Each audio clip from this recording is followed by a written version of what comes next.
Muling pinatunog ang Dakong Linganay, ang pinakamalaking church bell sa Southeast Asia.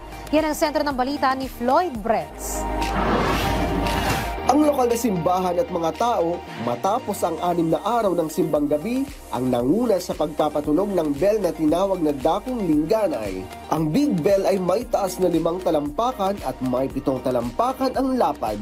May bigat itong 10,400 kilograms o 10.4 metric tons. Ayon sa komunidad, ang bell ay naitala sa kinalalagyan nito mula noong una itong naisabit at hindi pa natanggal. Ito ay kasama ng 8 pang mas maliit na bells. Ang Dakong Linganay, hindi lang isang bagay, isa itong treasure para sa amin.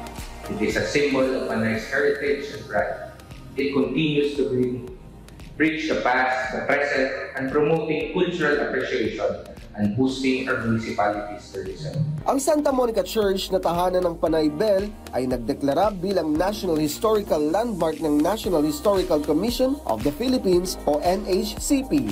Ang Dakong Linganay bilang mahalagang cultural icon ng bayan ng Capiz ay sumasalamin sa kayamanan ng ating lahi sa larangan ng turismo, kultura at tradisyon. Kasama si Alex Lumaque, Floyd Brents para sa Pambansang TV sa Bagong Pilipinas.